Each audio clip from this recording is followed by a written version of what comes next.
আমাদের জীবনে যখনই আমরা কোনো বড় দায়িত্বের সম্মুখীন হই তখন আমরা তার থেকে দূরে পালাই আর এই অজুহাত দিই যে না না, এত বেশি ভার বহন করার যোগ্যতা আমার নেই, আমি করতেই পারবো না। দেখুন, এই সংসারে ভিন্ন ভিন্ন ধরনের গাছ আছে, ছোট গাছ, বড় গাছ, কিন্তু বটগাছের মতো বড় এবং নিবিড় গাছ আর একটাও নেই। সে নিঃস্বার্থভাবে এই সংসারকে সেবা করে যায়, ছায়া প্রদান করে, শীতলতা প্রদান করে। আর যখন এমন সময় আসে যখন তার ওপর বোঝা অত্যন্ত বেড়ে যায়, সে কিন্তু কোনোভাবেই ভেঙে পড়ে না। তখন সে নিজের নিঃস্বার্থ কর্মের ফল লাভ করে, সেই নিঃস্বার্থ কর্ম যা সে করেছে। তার দেহ থেকে ছোট ছোট ঝুড়ি বার হয় এবং তা কাণ্ডের আকার ধারণ করে। সেই কাণ্ড মাটির কাছে পৌঁছয় এবং তারপর তা বটগাছের সহায়ক হয়ে ওঠে। সে ভেঙে পড়ে যায় না। এইভাবে আপনিও জীবনে নিঃস্বার্থভাবে সবার সেবা করুন, ভালোবাসুন, সবাইকে সাহায্য করুন।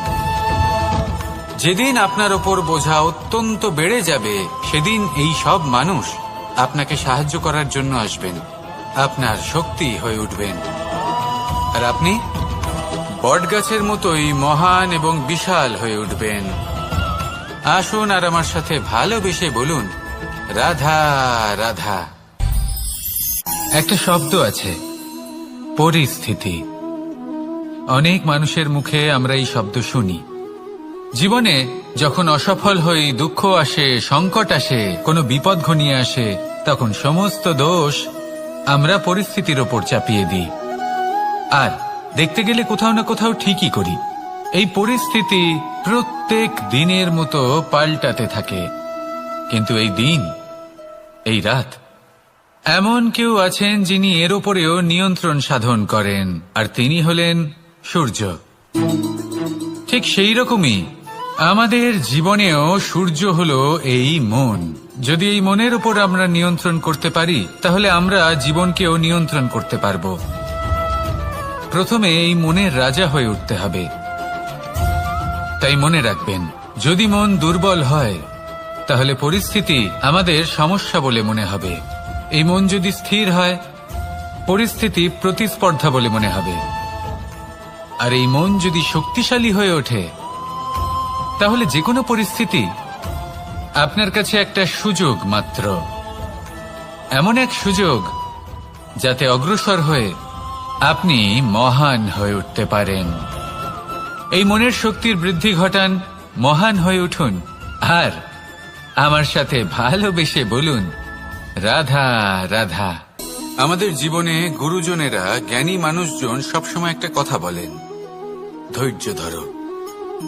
শুধুমাত্র দুটো শব্দ, কিন্তু কতটা বিশাল সেটা বোঝার চেষ্টা করুন। ছোট একটা অস্ত্র হাতে নিন এবং একটা বিশাল পর্বতে নিরন্তর প্রহার করতে থাকুন, ধৈর্য ধরে সেই কাজ করতে থাকুন। এমন একদিন আসবে, এই বিশাল পর্বতে আপনি একটা পথ তৈরি করবেন। কোনো ধনুর্ধর যখন নিজের বিদ্যা অর্জন করেন, তখন তাকেও ধৈর্য ধরতে হয়, তার নিজেকে সময় দিতে হয়, তবেই সে ধনুর্বিদ্যা শিখতে পারে। সেইভাবে আমাদের জীবনেও ধৈর্য ধরার খুব প্রয়োজন। পরিবারে ধৈর্য রাখতে পারলে তাহলে আস্তে আস্তে দেখবেন প্রেম বৃদ্ধি পাচ্ছে। সমাজে যদি ধৈর্য রাখতে পারেন, তাহলে আস্তে আস্তে এই সমাজ আপনাকে সম্মান করবে। যদি নিজের জীবনে ধৈর্য রাখতে পারেন, তাহলে নিজে থেকেই আত্মবিশ্বাস বাড়বে, নিজের বিকাশ হবে। জীবনে সবই সম্ভব যদি ধৈর্য রাখতে পারেন। হয়তো আস্তে আস্তে হবে, কিন্তু হবে অবশ্যই। শুধু ধৈর্য রাখুন, কারণ ধৈর্যই সব থেকে বড় পুঁজি। আসুন আর আমার সাথে ভালোবেসে বলুন, রাধা রাধা। মানুষ তার জীবনে দুই ধরনের পরিস্থিতিকে খুব ভয় পায়। এক, কোনো কারণবশত কারোর সামনে নত হওয়া। দুই, কোনো কারণে নিজের চরিত্র থেকে, নিজের মূল্যবোধ থেকে বিচ্যুত হওয়া। এবার কেন হয় এরকম যে কথায় কথায় কারোর সামনে নত হতে হয়? কেন বারংবার নিজের চরিত্র থেকে চ্যুত হতে হয়? এরকম কেন হয়? এটা তখনই হয় যখন আমাদের শিক্ষা এবং মূল্যবোধের অভাব থাকে। যদি মানুষের মধ্যে প্রকৃত শিক্ষা থাকে তাহলে এই সংসারে কোনো সময় এবং কারোর সামনেই নত হওয়ার কোনো প্রয়োজন নেই। যদি মানুষের মধ্যে মূল্যবোধ থাকে তাহলে তাকে নিজের মূল্যবোধ বা চরিত্র থেকে বিচ্যুত হতে হয় না, তা সে যাই হয়ে যাক না কেন। কোনো বালককে যদি জন্ম থেকেই সুশিক্ষার অধিকারী করা হয়, শিক্ষিত করা হয়, মূল্যবোধের অধিকারী করা হয়, তবে সে এই সংসারে এমন কর্ম করবে যাতে সে নিজেকে, নিজের পরিবারকে, সমগ্র সমাজকে গর্বিত করতে পারে। শিক্ষা লাভ করুন, মূল্যবোধ লাভ করুন এবং আমার সাথে ভালোবেসে বলুন রাধা রাধা। খুব সুন্দর একটা কাহিনী আছে। একবার এক ব্যক্তি নিজের অসফলতার জন্য ত্রস্ত হয়ে সময় দেবতার তপস্যা করতে বসলেন। উনি তপস্যা করলেন এবং সময় দেবতা প্রসন্ন হলেন, মানুষের রূপ ধারণ করে ওনার সামনে প্রকট হলেন। এবার সেই ব্যক্তি ওনাকে জিজ্ঞেস করলেন যে কি এমন আছে যার জন্য আপনি বারবার জয়ী হন আর আমি চিরকাল পরাজিত হয়ে থাকি? কেন এত পরিশ্রম করা সত্ত্বেও আমি সাফল্য লাভ করতে পারি না? তখন সময় দেবতা উত্তর দিলেন যে দিন হোক বা রাত, ঝড় হোক বা ভূমিকম্প, রোদ হোক বা বৃষ্টি হোক, সময়ের সূত্রপাত হোক বা প্রলয়, আমি থামি না, আমি চলতেই থাকি। আর সেই জন্য যিনি থেমে যান তিনি পরাজিত হন আর আমি জয়ী হই। এটাই আমাদের শিখতে হবে। জীবনে সবসময় চলতে থাকুন, কখনো থামবেন না। হ্যাঁ, কিছুক্ষণের জন্য বিরতি নিতে পারেন, বিশ্রাম করার জন্য, নিজেকে আরো সশক্ত করে তোলার জন্য, কিন্তু থেমে যাবেন না।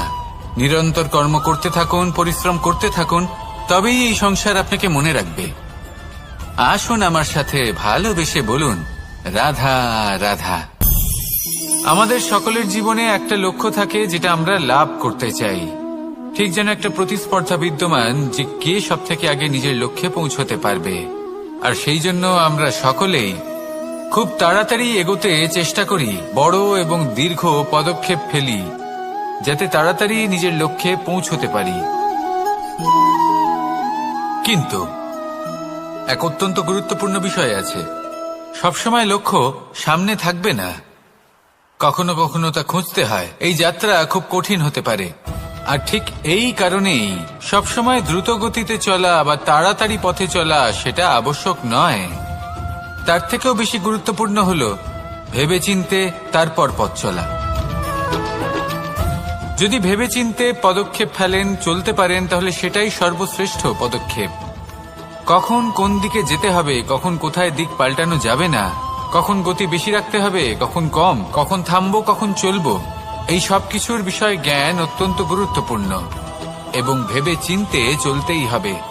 সেই জন্য শুধু তীব্র গতিতে সামনে এগোলে চলবে না, ভাবনা চিন্তা করে এগোতে হবে। আসুন আমার সাথে ভালোবেসে বলুন রাধা রাধা। পায়েস হলো আমার বিশেষ প্রিয়। এর মধুর স্বাদ মনকে প্রফুল্ল করে তোলে।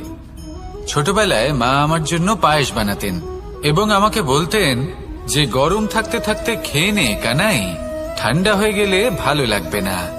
কিন্তু আমিও দুষ্টু ছিলাম, ঠান্ডা হওয়া পর্যন্ত অপেক্ষা করতাম, আর ঠান্ডা হয়ে যাবার পরে মার কাছে যেতাম আর ওনাকে বলতাম যে মা, পায়েস তো ঠান্ডা হয়ে গেছে, এটা গরম করে দিন। তখন মা হাসতেন আর বলতেন যে পায়েস না হয় আমি আবার গরম করে দেব কানাই, কিন্তু এর মধুর স্বাদ, সেই মিষ্টত্ব, সেই সুবাস, সেটা আবার ফিরে আসবে না। কথাটা সত্যি, আর এই সত্যটাই আমাদেরও জীবনের সত্য। আমাদের জীবনের মধুর সম্পর্কগুলি, এতে যখন কটুভাব প্রবেশ করে তখন সেই মিষ্টত্ব ফিরিয়ে আনা প্রায় অসম্ভব ব্যাপার হয়ে যায়। আপনি চেষ্টা করে সেই সম্পর্ক ঠিক করতেই পারবেন, তার জন্য অগাধ পরিশ্রম করতে হবে, কিন্তু আবার সেই মিষ্টত্ব কখনো ফিরে আসবে না। সেই জন্য আপনার জীবনের যে মধুর সম্পর্ক আছে, যতটা সম্ভব চেষ্টা করুন তাতে মিষ্টত্ব বজায় রাখতে। কটুভাব আসতে দেবেন না। আসুন আর আমার সাথে মধুর স্বরে বলুন রাধা রাধা। শব্দ, শব্দ আসলে কি? শুধুই কয়েকটি অক্ষরের সমষ্টি, নাকি আমাদের বাণী? এই শব্দ এমন এক শক্তি যা কাউকেই নিজের বশবর্তী করে ফেলতে পারে। শব্দ এমন এক অস্ত্র যা কাউকে ক্ষত বিক্ষত করে দিতে পারে। এই শব্দ হলো একটি নাদ স্বরূপ যা কোনো ঘুমন্ত ব্যক্তিকেও জাগিয়ে তুলতে পারে এবং নিজের লক্ষ্যের দিকে অগ্রসর করতে পারে। শব্দে এত শক্তি আছে যে কারোর মনে এতটা আঘাত দিতে পারে যে সে হয়তো জীবনে আর কখনো এগোতেই পারল না। তাহলে এই শব্দের প্রয়োগ খুব ভেবে চিন্তে করবেন। এবং এই শব্দের মতোই হলো নীরবতা। অনেক সময় এই নীরবতা আমাদের সহায়ক হয়ে ওঠে। অনেক সময় এটা আমাদের অনুশোচনাকে অনেক বেশি বাড়িয়ে তুলতে পারে। ভীষ্ম পিতামহ, অঙ্গরাজ কর্ণ যখন দ্রৌপদীর বস্ত্রহরণ হচ্ছিল তখন এনারা নীরব ছিলেন। দুর্যোধনের বিরোধিতা করেননি, ওকে বাধা দেননি। আর তারপর কি হলো সেটা আপনারা সকলে জানেন। দেখতে গেলে নীরবতা চুপ করে থাকা, কিন্তু যদি কোনো দুষ্টের সামনে চুপ করে থাকেন, যদি তার বিরোধিতা না করতে পারেন, তাহলে এই নীরবতাই অনেক বড় পাপের আকার ধারণ করে। মনে রাখবেন আর আমার সাথে ভালোবেসে বলবেন, রাধা রাধা। আভূষণ। কার না ভালো লাগে এই আভূষণ? আমরা পরিশ্রম করি, ধন অর্জন করি আর আভূষণ কিনে থাকি, কখনো নিজের জন্য, কখনো বা তাদের জন্য যাকে আমরা ভালোবাসি, বা তাদের জন্য যাকে আমরা সম্মান করি। হয়তো সেই জন্যই সীতা চূড়ামণি ধারণ করেছিলেন এবং আমি সামন্তকমণি। কিন্তু এটাই কি সেই প্রকৃত আভূষণ যা আপনার মূল্য বৃদ্ধি করে? না। শ্রীরামের আভূষণ হলো ওনার নম্র ভদ্র ব্যবহার। মাতা সীতার আভূষণ হলো ওনার সততা, ওনার নিষ্ঠা, ওনার ত্যাগ। অর্জুনের আভূষণ ছিল ওনার একাগ্রতা। রাধার আভূষণ ওনার প্রেম। এই আভূষণ কোথাও নেই, আপনার মনে আছে। যদি আপনার মনে মিষ্টতা থাকে, তা শান্ত হয়, তাতে সততা থাকে, নিষ্ঠা থাকে এবং প্রেম থাকে, তাহলে আপনার অন্য আর কোনো আভূষণের কোনো প্রয়োজন নেই। আপনি যতই ভিড়ের মাঝে থাকুন, আপনার ঔজ্জ্বল্য চোখে পড়বে। আসুন আর আমার সাথে ভালোবেসে বলুন, রাধা রাধা। এই সংসারের সবথেকে বড় সত্যি হলো জন্ম এবং মৃত্যু, কিন্তু আরো বড় একটা সত্য আছে, মিত্র এবং শত্রু, যা আমাদের সকলের জীবনে থাকে। মিত্র সে যে আমাদের সঙ্গ দেয় এবং সংসারের সবথেকে উঁচু শিখরে আমাদের নিয়ে যায়, এবং শত্রু সে যে যে কোনো মুহূর্তে যে কোনো শিখর থেকে আমাদের নিচে ফেলে দিতে পারে। এবার বিচিত্র ব্যাপার হলো এটাই যে আমরা নিজেরাই এদের সাথে নিয়ে চলি, নিজেরাই এদের পালন করি। তা কি করে? প্রথমে বুঝুন এই মিত্র এবং শত্রু কারা। আপনার নিজের মন, আর কেউ নয়। এই মনই হলো মিত্র যখন তাতে ভারসাম্য বজায় থাকে, তা নিয়ন্ত্রিত থাকে, তা পবিত্র হয়। কিন্তু যদি এই মন অনিয়ন্ত্রিত হয়ে পড়ে, যদি আপনাকে সে নিয়ন্ত্রণ করতে শুরু করে, তখন সেই আপনার সবথেকে বড় শত্রু হয়। সেই জন্য এই মনের ওপর নিয়ন্ত্রণ রাখতে শিখুন, এতে ভারসাম্য বজায় রাখতে শিখুন। তাহলে আপনি এমন এক বন্ধুকে পাবেন যে আপনাকে এই সংসারের শিখরে পৌঁছে দেবে। আসুন আমার সাথে ভালোবেসে বলুন, রাধা রাধা। ঈশ্বর আসলে কে? সংসারের বেশিরভাগ মানুষের কাছে ঈশ্বর হলেন এই সংসারের রচয়িতা, পালনকর্তা। কারোর কাছে উনি জ্ঞাতা, কারোর কাছে উনি হলেন আস্থার প্রতীক, আবার কারোর জন্য শুধুমাত্র অন্ধ বিশ্বাস। কিন্তু এই ঈশ্বর কি কোনো শরীর, নাকি একটা বোধ, নাকি শুধুই শ্রদ্ধা? ঈশ্বর হলেন তিনি যিনি হলেন আপনার ইষ্ট। সেই জন্যই তো গুরু, মাতা, পিতা এনাদেরও ঈশ্বরই বলা হয়েছে। যাদেরকে আমরা ঈশ্বর বলে মনে করি, যারা আমাদের ইষ্ট, তাঁরা আমাদের একটি পথ দেখান, একটি দিকে চালিত করেন। সেই পথে চলে আপনি শুভ কর্ম করতে পারেন। আর যখন কোনো ব্যক্তি তার ঈশ্বরের আদেশ পালন করেন তখন সে নিজে থেকেই শুভ পথে অগ্রসর হয়ে যান। বেশ কয়েকজন মানুষ ঈশ্বরের ওপর আস্থা রাখেন এবং ভাবেন যে অনুচিত কোনো কাজ করা উচিত নয়, ঈশ্বর দেখছেন। ওনারা ভয় পান যে কোনো অনুচিত কর্ম করলে কে জানে তার পরিণাম কি হবে। এমন অনেক ব্যক্তি রয়েছেন যারা ঈশ্বরকে বিশ্বাস করেন এবং জানেন যে ঈশ্বর তাদেরকে দেখছেন, তাই যে যে শুভ কর্ম ওনারা করেছেন তার ফল তারা অবশ্যই পাবেন। এবার আপনি ভয় পেয়ে ঈশ্বরকে বিশ্বাস করবেন নাকি বিশ্বাসের দ্বারা ঈশ্বরকে বিশ্বাস করবেন, সেই সিদ্ধান্ত আপনারই। কিন্তু হ্যাঁ, যদি আপনার মনে ঈশ্বরের জন্য কোনো স্থান থাকে, যদি আপনার কোনো ইষ্ট থাকেন, যদি আপনি কাউকে ঈশ্বর মনে করেন যার প্রত্যেক আদেশ আপনি পালন করে থাকেন, তাহলে বলি ঈশ্বর কখনো আপনাকে অনুচিত পথে চালিত করবেন না। আসুন আমার সাথে ভালোবেসে বলুন, রাধা রাধা। এই সংসারে ভিন্ন ভিন্ন ধরনের গাছ আছে, অসংখ্য ধরনের প্রজাতি আছে। কিছু গাছ পাতা দিয়ে থাকে, কিছু ফুল, কিছু ফল। কেউ ছায়া প্রদান করে, কেউ শীতলতা প্রদান করে, কেউ নিজেকে খুব কষ্ট দিয়ে এই সংসারের বিকাশে সহায়ক হয়ে ওঠে। কিন্তু এই সবার মধ্যে একটা বিষয় কিন্তু সমান, এরা প্রত্যেকেই পাতা ছাড়া, ফুল ছাড়া, ফল ছাড়া জীবিত থাকতেই পারে, কিন্তু কোনো বৃক্ষই শিকড় ছাড়া বেঁচে থাকতেই পারে না।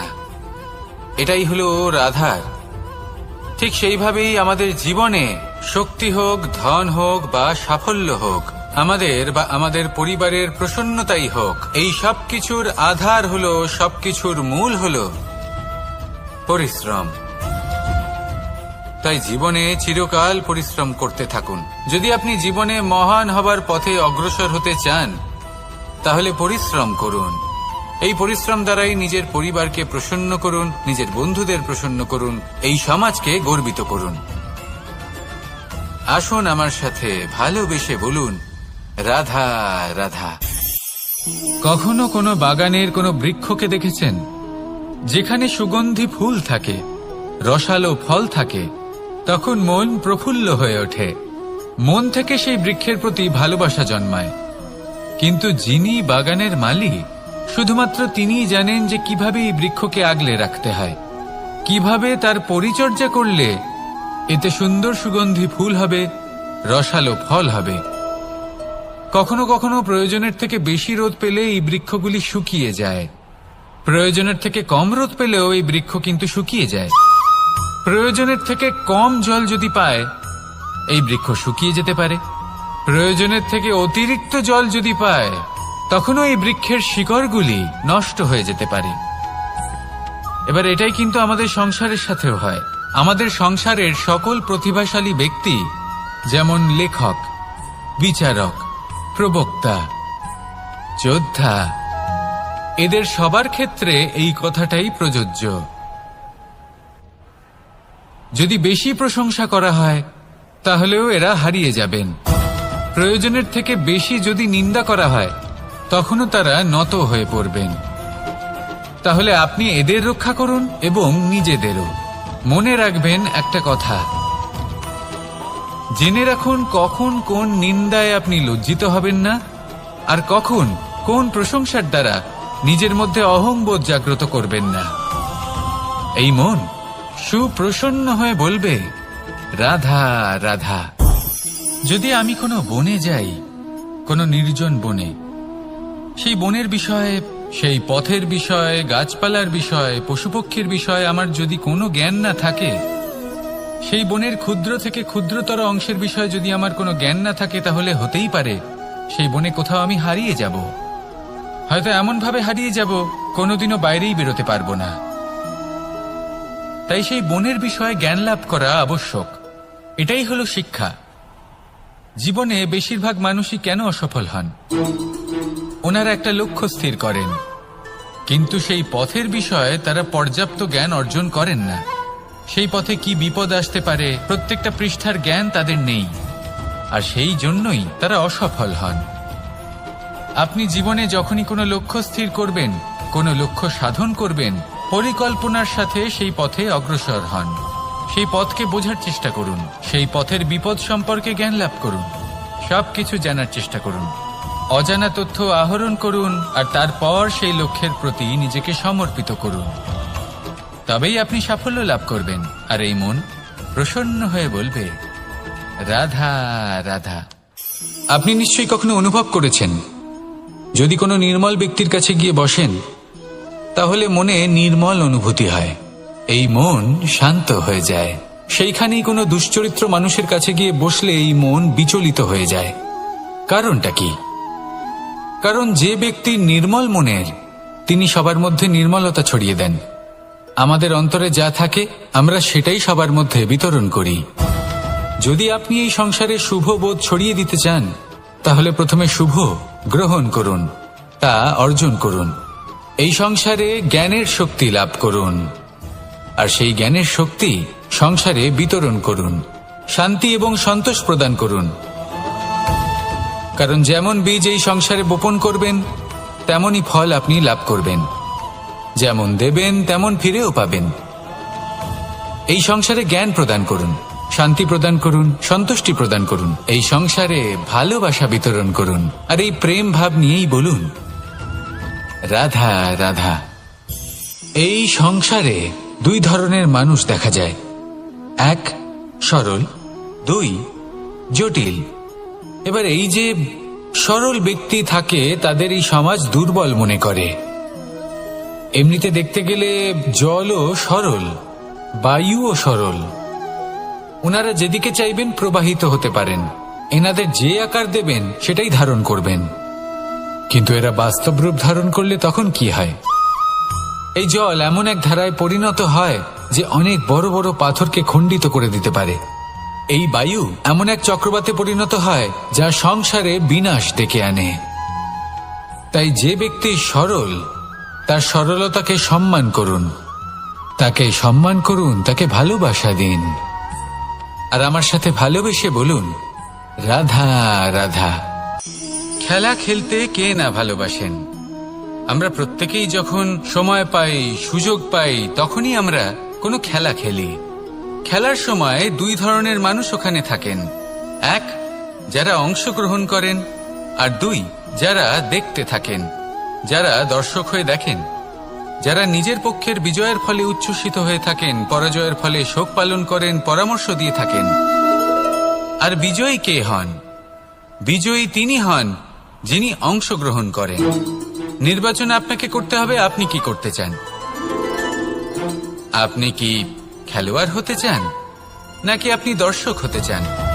যদি আপনি বিজয়ের আনন্দ লাভ করতে চান, সেই রোমাঞ্চ অনুভব করতে চান, তাহলে খেলতে হবে, ময়দানে আপনাকে নামতেই হবে। পরাজয়ের সম্ভাবনার ভয়ের সাথে আপনাকে লড়াই করতেই হবে, বিপক্ষের আহ্বানকে স্বীকার করতেই হবে, খেলোয়াড় হয়ে উঠতে হবে। তবেই এই বিজয়ের সম্ভাবনা থাকবে। আসলে কি, দর্শক হয়ে পরামর্শ দেওয়া অত্যন্ত সহজ, ময়দানে নেমে অংশগ্রহণ করা অত্যন্ত কঠিন। আর এখানে যেটা সহজ, তা আপনাকে বিজয়ের পথে কখনোই নিয়ে যাবে না। আসুন আমার সাথে ভালোবেসে বলুন, রাধা রাধা। এই সংসারে মানুষ জন্মগ্রহণ করেন, বড় হতে থাকেন, পুরুষার্থ লাভ করেন, অর্জন করেন। অর্জন করা আসলে কি? বেশিরভাগ মানুষ বলেন অর্জন করা অর্থাৎ ধন সম্পত্তি অর্জন করা। আর কি অর্জন করা যায়? আর কি লাভ করা যায়? আসল প্রশ্ন হলো এটাই যে কি এমন আছে যা বাস্তব রূপে অর্জন করার যোগ্য। তা হলো ব্যবহার, জ্ঞান এবং সন্তোষ। কেন? কারণ আপনি যখন এই সংসার ছেড়ে চলে যাবেন, তখন আপনার ধন সম্পত্তি আপনাকে বিদায় জানাতে আসবে না। আপনাকে বিদায় জানাতে আসবে আপনার আপনজন, যাদের সাথে আপনার সুসম্পর্ক ছিল। সমগ্র সংসারে সহস্র মানুষ ধন অর্জন করে থাকেন। শ্রেষ্ঠ মানুষ হলেন তিনি যিনি ব্যবহার, জ্ঞান এবং সন্তোষ অর্জন করে থাকেন, একে সকলের মধ্যে বিতরণ করেন। তাই এটাই করুন, আর আমার সাথে ভালোবেসে বলুন, রাধা রাধা। এই সংসারের আরম্ভ থেকে এখনো পর্যন্ত এবং ভবিষ্যতেও একটা যুদ্ধ আছে যা হয়ে চলেছে, চলতেই থাকবে। পাপ এবং পুণ্যের মধ্যে যুদ্ধ, সত্য এবং অসত্যের মধ্যে যুদ্ধ। এই যুদ্ধ চলেই আসছে, আর এই যুদ্ধে যারা লড়েন তাদের আমরা সবসময় জয় জয়কার করি। আর যারা এই জয় জয়কার করেন তাদের প্রত্যেকের একটা বিশেষ গুরুত্ব থাকে। যখনই কোনো যোদ্ধা যুদ্ধক্ষেত্রে ক্লান্ত হয়ে পড়ে, শক্তিহীন হয়ে পড়ে, তখন এরা জয় জয়কার করে, শঙ্খ বাজাতে থাকে, সেই যোদ্ধাকে অনুপ্রেরিত করে, শক্তি এবং সাহসে ভরিয়ে তোলে। আর তখন সেই যোদ্ধা সেই যুদ্ধকে এগিয়ে নিয়ে যেতে পারে। যখন শ্রীরাম লঙ্কা যাত্রা করার জন্য সেতু তৈরি করছিলেন, তখন একটা ছোট্ট মিষ্টি কাঠবিড়ালি নিজের মুখে মাটির টুকরো বয়ে নিয়ে গিয়ে তার সাধ্যমতো তাকে সাহায্য করছিল। শ্রীরাম দেখলেন এবং বললেন যে ও তো সবার মনোবল বৃদ্ধি করছে, সবাইকে প্রেরিত করছে। ও বলল যে আমি এত ছোট হয়েও যদি এই কাজ করতে পারি, তাহলে আপনারা সবাই কেন পারবেন না? এটাই হলো সেই সকলের মাহাত্ম্য, যারা জয় জয়কার করেন, অনুপ্রেরিত করেন, সাহস যোগান। ওনারা সেই ব্যক্তি যারা একজন যোদ্ধার মধ্যে যুদ্ধকে জয় করার শক্তি প্রদান করেন। আসুন আমার সাথে ভালোবেসে বলুন, রাধা রাধা। সংসারে আমাদের জীবনে যখন কোনো সুখ বা দুঃখ আসে, তার জন্য আমরা কাউকে না কাউকে অবশ্যই দায়ী করে থাকি, তাই না? এই ব্যক্তি আমাদের সাথে এরকম কাজ করেছেন, তাই আমার সাথে এমন হলো। ওই ব্যক্তি যদি এমনটা না করতেন, তাহলে আজ আমি ওই স্থানে পৌঁছতে পারতাম।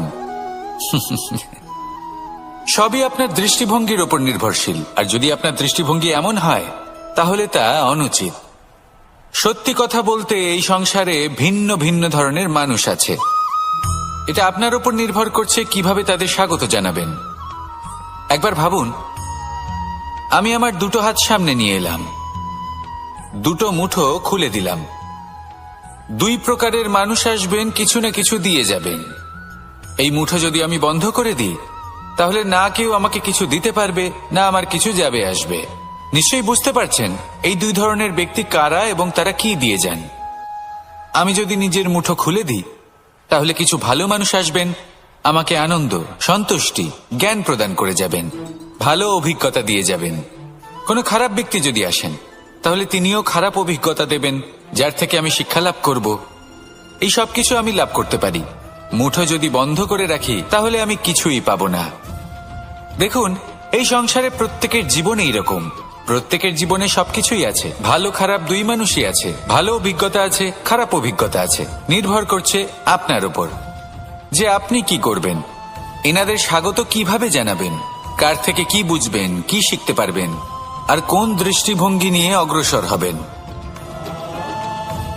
এটাই নির্ধারণ করবে যে আপনার জীবন কেমন হবে। আসুন আমার সাথে ভালোবেসে বলুন, রাধা রাধা। এটা হলো একটা সাদা পাতা। এবার এতে আমি যাই লিখব, সেটাই এর অস্তিত্ব হবে। এতে আমি প্রেমের কিছু কথা লিখে একে প্রেমপত্র বানিয়ে তুলতে পারি। মাতা পিতার জন্য একটা শুভ সংবাদ লিখতে পারি। শত্রুর বিষয়ে সতর্ক করব বলে সেনাকে একটা সংবাদ লিখতে পারি। দ্বারকাবাসীর জন্য কোনো সংবাদ পাঠাতে পারি। যাই লিখব, এই পত্র সেটাই হয়ে উঠবে। সেই রকমই হলো আমাদের জীবন। আমরা যেমন কর্ম আমরা করব, আমাদের অস্তিত্ব এবং ব্যক্তিত্ব ঠিক তেমনই হয়ে উঠবে। যদি আপনি একটা অসাধারণ, উজ্জ্বল এবং সম্মানজনক জীবনযাপন করতে চান, তাহলে তার একটা রহস্য আপনাকে বলি। যেমন কথন হবে, কর্ম তেমন হবে। অর্থাৎ যতটুকু বলেছেন ততটুকুই করুন, আর যতটুকু করেছেন ততটুকুই বলুন। এই একটা নিয়ম যদি আপনারা পালন করেন, তাহলে এই সংসারের সমস্ত পণ্ডিত আপনাকে অবশ্যই সম্মান করবেন। তাহলে এটাই করুন, আর আমার সাথে ভালোবেসে বলুন, রাধা রাধা। কখনো কোনো পাখিকে দেখেছেন? যখন সে প্রথমবার উড়তে চেষ্টা করে, সে বাসা থেকে মাটিতে পড়ে যায়, কিন্তু সে হার মানে না। চেষ্টা করতে থাকে, করতেই থাকে, ডানা ঝাপটাতে থাকে, আর তারপর সে উড়তে শেখে। গোল শালগ্রাম শিলাকে দেখুন, পর্বত থেকে খসে পড়ে, ধাক্কা খায়, জলের প্রবাহ দ্বারা ঘর্ষিত হয়, তারপরে তা শালগ্রামে পরিণত হয়। ভেবে দেখুন, যদি কোনো পাখি প্রথমবার উড়তে গিয়ে এটা ভাবে যে না না, যদি আমি পড়ে যাই তবে, আমার যদি আঘাত লাগে তবে, আর যদি ভয়ের কারণে সে শুরুই না করতে পারে, চেষ্টাই না করে, তাহলে কি সে উড়তে শিখবে? কখনোই নয়। এটাই আমাদের শিখতে হবে, প্রারম্ভ করতে হবে। তা অত্যন্ত গুরুত্বপূর্ণ। যখন আমরা কিছু শুরু করি তখন ভয় করে, কিন্তু যদি এটা না করেন জীবনে কখনো সামনে এগোতেই পারবেন না। হতেই পারে প্রারম্ভ করার পরে আপনি পড়ে যাবেন, বারবার নিচে পড়ে যাবেন, কিন্তু যদি নিরন্তর চেষ্টা করতে থাকেন তাহলে একদিন না একদিন আপনি অবশ্যই সফল হবেন। এই শুরু করাটাই সব থেকে বেশি কঠিন। এর দ্বারা ভয়ভীত হবেন না। আসুন আর আমার সাথে ভালোবেসে বলুন, রাধা রাধা। যদি আমি আমার চোখ বেঁধে কোনো একটা নির্দিষ্ট দিকে নিজের সমস্ত শক্তি প্রয়োগ করে ছুটে যাই, তাহলে কি হবে?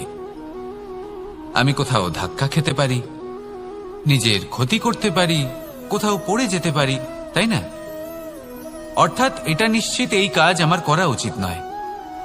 কিন্তু আজকের দিনে প্রত্যেকটা মানুষ এই কাজই করছেন, তাই না? কোনো কাজ করার পূর্বে সেই কাজের বিষয়ে সম্পূর্ণ তথ্য কোথায় সংগ্রহ করছেন? শুধু এটুকু জানেন যে এই কাজটা করলে কত ধন অর্জন করবেন আর কত নাম হবে, আর ব্যাস সামনে এগিয়ে যান। এটা উচিত নয়। পূর্ণরূপে যে কোনো কাজ করার আগেই সেই কাজের বিশ্লেষণ করে নেওয়া উচিত, তা বুঝে নেওয়া উচিত, এবং সেই বিষয়ে অবশ্যই খেয়াল রাখা উচিত যে আপনার শরীর এবং আপনার মন এই কাজ করার জন্য কি প্রস্তুত রয়েছে। যদি তা না হয় তাহলে প্রথমে নিজেকে শুধরে নিন, তারপরে সেই কাজ করুন। যদি এইভাবে জীবনে সামনে এগোন তাহলে সাফল্যের সম্ভাবনা জীবনে অনেক বেশি বেড়ে যাবে। তাহলে এটাই করুন আর আমার সাথে ভালোবেসে বলুন, রাধা রাধা। এই সংসারের সব থেকে বড় যোদ্ধা কে? কেউ বলবেন অর্জুন, কেউ বলবেন ভীম, কেউ বলবেন হনুমান আদি ইত্যাদি। কিন্তু এই সংসারের সব থেকে বড় যোদ্ধা আপনার মনের ভেতরে আছে, আপনার মনের মধ্যে আছে। সেই ব্যক্তি সব থেকে উঁচুতে পৌঁছতে পারেন যিনি নিজের অন্তরের খামতি বুঝতে পারেন, নিজের দোষ বুঝতে পারেন, তার সাথে লড়াই করেন এবং তার উপর বিজয় লাভ করেন। যে ব্যক্তি এটা শিখতে পারেন, যে ব্যক্তি এটার উপর জয়লাভ করতে পারেন, তিনি হলেন সব থেকে বেশি শক্তিশালী, সব থেকে বেশি বীর এবং সব থেকে বেশি পরাক্রমী ব্যক্তি। আমরা সকলে এই সংসারকে পাল্টাতে চাই। তার জন্য প্রথম পদক্ষেপ আপনাকে নিতে হবে, নিজেকে দোষমুক্ত করতে হবে।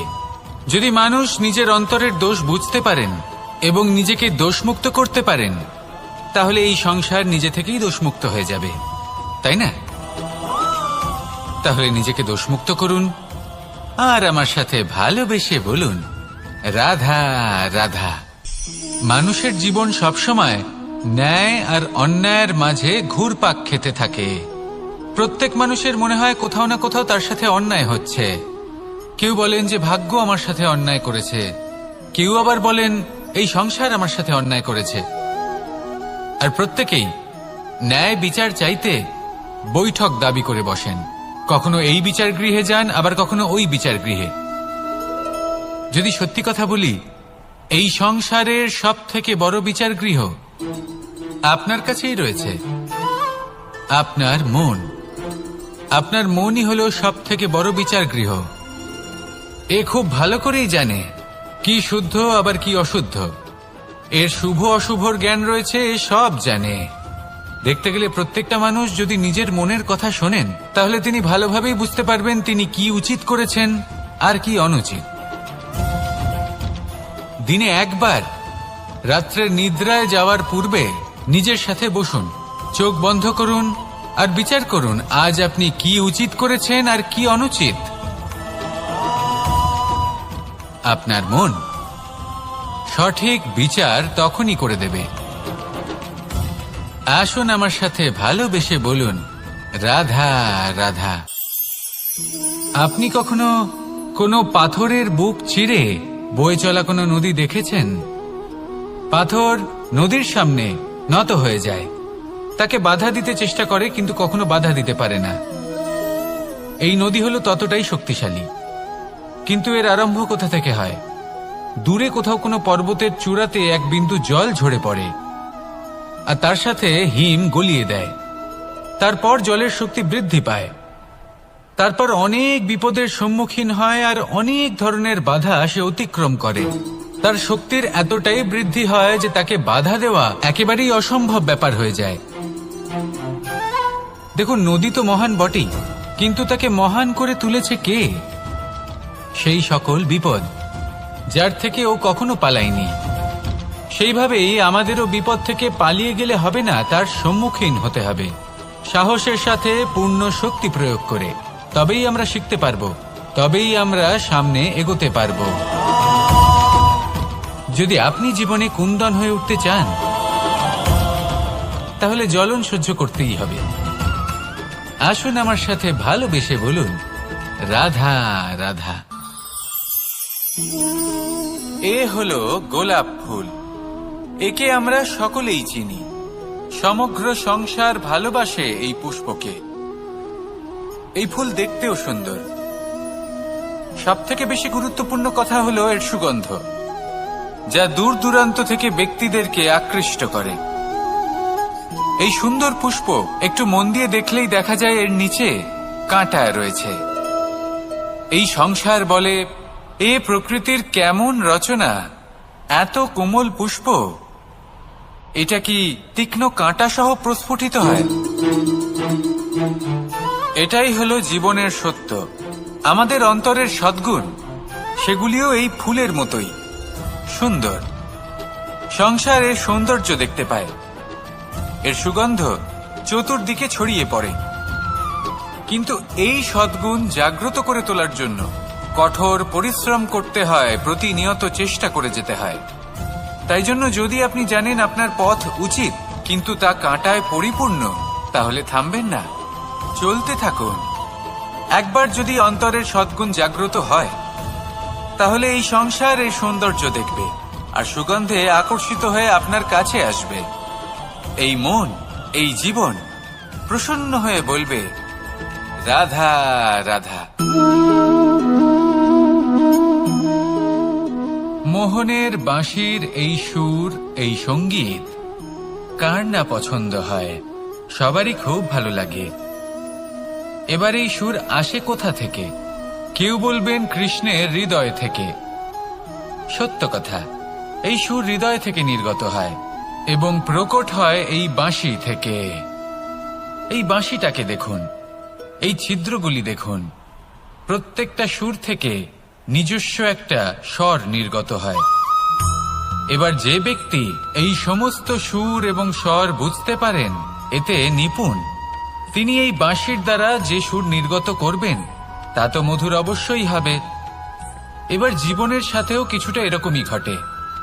জীবনের কিছু নীতি থাকে, অর্থ, কুটুম্ব এবং আধ্যাত্মিক। যদি জীবনের প্রত্যেকটা মুহূর্ত সুখময় হয় এরকম আপনি চান, তাহলে এই তিনটি নীতিতে আপনাকে নিপুণ হতে হবে। কোনো একটি বিশেষ নীতির প্রতি যদি আপনি বেশি ঝুঁকে পড়েন, তাহলে বাকি দুই নীতি থেকে যা সুখ লাভ করা সম্ভব তা পারবেন না। ধন অর্জন করতে হবে পরিবারের জন্য, পরিবারের সুখ মনের শান্তির জন্য, মনে শান্তির প্রয়োজন মনের শুদ্ধতার জন্য। যখন এই মন শুদ্ধ হবে, জীবন শুদ্ধ হবে, পবিত্র হবে, সুন্দর হবে এবং ভালোবেসে বলবে, রাধা রাধা। জল, এ হলো জীবনের আধার, পঞ্চতত্ত্বের মধ্যে একটি, আর অত্যন্ত বিশেষ। এর থেকে অনেক বড় শিক্ষা পাওয়া যায়। এই জল, গন্তব্যের বিষয়ে এর স্পষ্ট ধারণা আছে।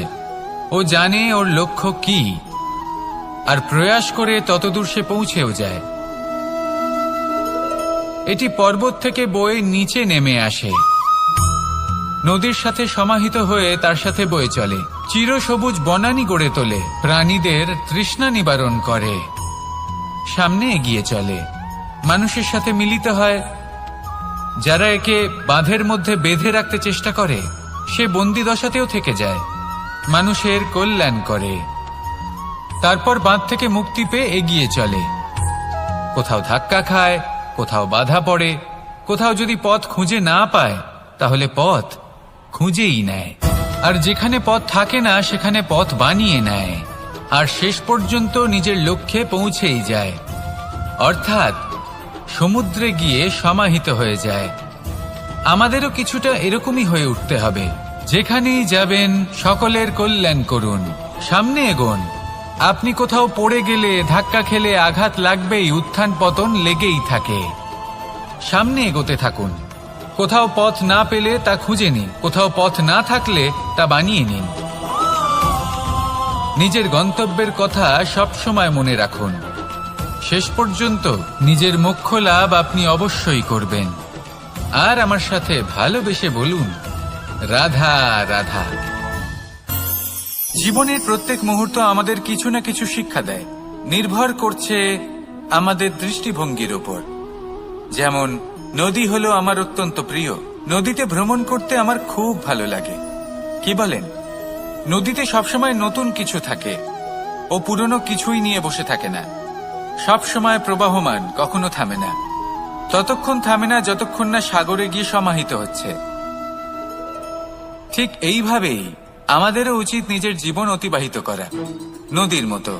প্রত্যেক মুহূর্ত নতুন, তাই সেইভাবেই জীবন যাপন করুন। পুরনো কিছুই একত্রিত করে রাখবেন না, বিগত স্মৃতির মাঝে নিজেকে হারিয়ে ফেলবেন না। এই যে বর্তমান, এই যে মুহূর্ত, সেটাই হলো সর্বশ্রেষ্ঠ। এর মাঝেই জীবন যাপন করুন, নদীর মতো প্রবাহমান হতে শিখুন। আপনি শিখে গেলে তাহলে মনে রাখবেন, আমার আপনার মাঝে বিচরণ করতে বড়ই ভালো লাগবে। যে ব্যক্তি আনন্দের সাথে জীবনের প্রত্যেকটা মুহূর্ত অতিবাহিত করে কোনো চিন্তা ছাড়াই, প্রবাহমান হয়, কখনোই থামে না, যতক্ষণ না মুক্তি লাভ করছেন, এমন ব্যক্তির মধ্যেই রাধাকৃষ্ণ বসবাস করেন। তাহলে আসুন আমার সাথে ভালোবেসে বলুন, রাধা রাধা।